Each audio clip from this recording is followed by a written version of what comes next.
नमस्कार, मी मेधा. आऊचा खाऊ या यूट्यूब चॅनलवर तुमच्या सगळ्यांचं मनापासून स्वागत करते. आज मी तुम्हाला जी रेसिपी दाखवणार आहे ते घरगुती कंडेन्स मिल्क कसं तयार करायचं त्याची रेसिपी मी दाखवणार आहे. कंडेन्स मिल्क आपण बऱ्याच रेसिपीज मध्ये वापरतो, पण जेव्हा आपण बाहेरनं कंडेन्स मिल्क विकत आणतो तेव्हा त्यात प्रिझर्वेटिव्ह घातलेलं असतं आणि शिवाय ते टीनच्या डब्यात पॅक केलेलं असतं. ते आपल्या आरोग्याला घातक असतं. म्हणून घरच्या घरी कंडेन्स मिल्क कसं करायचं हे मी तुम्हाला दाखवणार आहे आणि पुढचे काही व्हिडिओज माझे असे येतील की जे आपण घरच्या घरी तयार केलेलं कंडेन्स मिल्क वापरून आपण ते पदार्थ तयार करणार आहोत.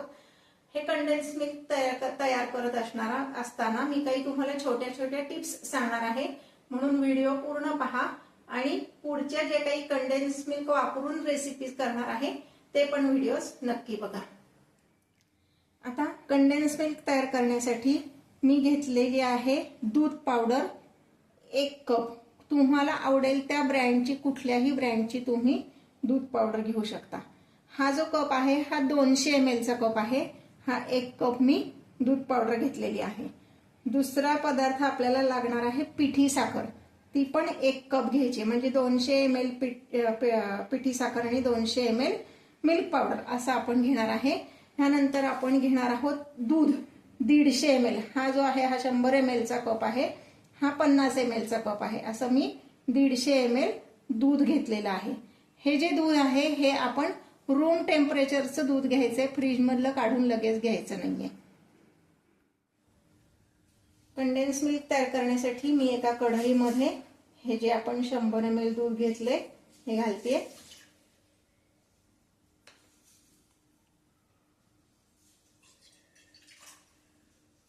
आणि ही जी 200 ml म्हणजे हा जो 1 कप भर पिठी साखर घेतलीये ही पिठी साखर मी घालते ह्यात. अजून मी गॅस चालू केलेला नाहीये. आधी काय करणार आहे, हे सगळं पिठी साखर मी ह्यामध्ये मिक्स करून घेणार आहे. अगदी 5 ते 10 मिनिटात आपला हे कंडेन्स मिल्क तयार होतं. फार वेळ लागत नाही आणि आपण ताजं ताजं कुठल्याही रेसिपी मध्ये ते वापरू शकतो. आता ही पिठी साखर मी व्यवस्थित ह्यामध्ये मिक्स करून घेतली. आता मी गॅस चालू करते. मीडियम फ्लेमवर आपण ठेवणार आहोत आणि ह्याला फक्त एक उकळी आणायची, म्हणजे ह्याचा काही पाक वगैरे करायचं नाहीये, फक्त एक उकळी आणायची. सतत असं ढवळत राहायचंय.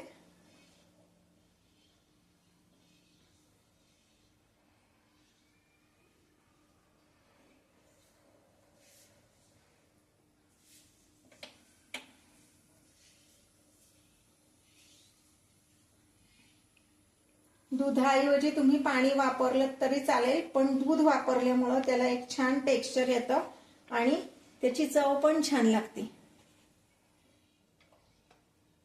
म्हणून मी दूध घेतलंय. दूध सुद्धा तुम्हाला जे हवं ते गाईचं, म्हशीचं कुठलंही दूध वापरू शकता, काहीच प्रॉब्लेम नाहीये. म्हणजे असं काही अमुक एक ब्रँडचं दूध हवंय असं काही नाही.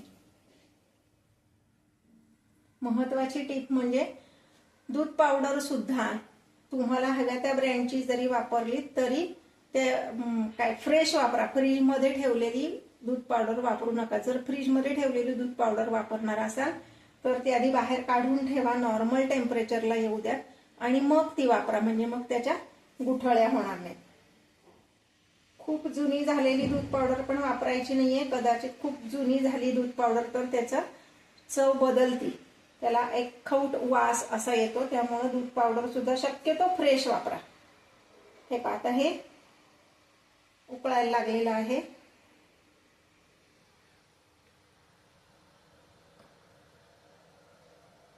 हे पहा, आता ह्याला कडेने बुडबुडे येऊन हे उकळायला लागले. आता मी गॅस बंद करणार आहे आणि ही जी दूध पावडर आहे ही मी सगळीच एकदम घालायची, थोडी थोडी घालायची नाही. थोडी थोडी घातली की त्याच्या गुठळ्या होतात.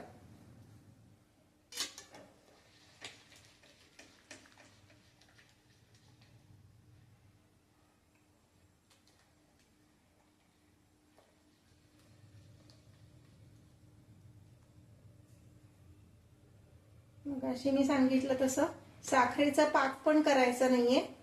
जस्ट साखर त्यात विरघळली आणि दुधाला उकळी आली की आपण ही पिठी साखर त्यामध्ये घातलेली आहे आणि गॅस बंद करून मग आपण त्यात मिल्क पावडर मिक्स केली. मिल्क पावडर मिक्स करताना त्यात गाठी होणार नाहीत, गुठळ्या राहणार नाहीत याची काळजी घ्यायची.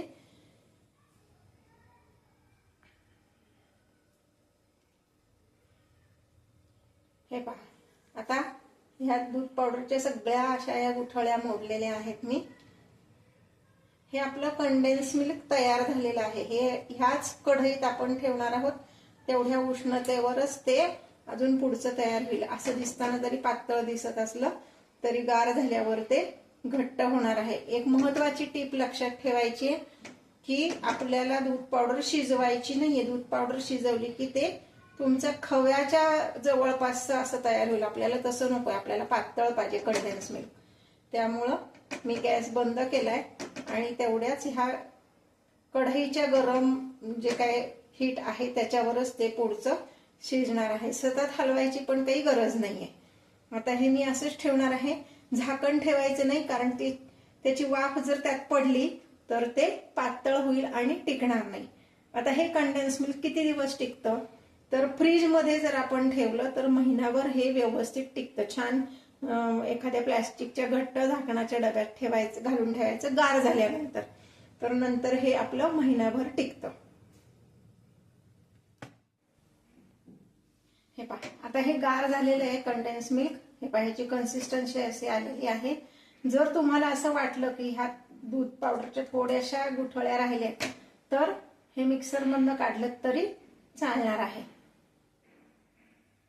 तसं तर ह्यात अजिबातच गुठळ्या राहिलेल्या नाहीयेत बघा. त्यामुळे मिक्सर मधनं काढायची तशी गरज नाहीये. पण मिक्सर मधनं काढल्यावर कसं दिसतं किंवा कशी त्याची कन्सिस्टन्सी येईल हे तुम्हाला कळावं म्हणून मी हे मिक्सर मधनं काढते. हे पहा, आता मिक्सर मधनं काढल्यावर हे कसं दिसतंय हे तुम्हाला मी दाखवते. त्याची कन्सिस्टन्सी बघा, एकदम असं स्मूथ झालेलं आहे. आता ह्यापासून आपण वेगळ्या वेगळ्या रेसिपी करणार आहोत आणि त्या करून मी चॅनलवर व्हिडिओ अपलोड करणार आहे. ते जर तुमच्यापर्यंत यायला हवे असतील तर माझ्या चॅनलला लाईक करा, सबस्क्राईब करा आणि बेल आयकॉन दाबायला विसरू नका, म्हणजे नवीन रेसिपीचे व्हिडिओ तुमच्यापर्यंत येतील.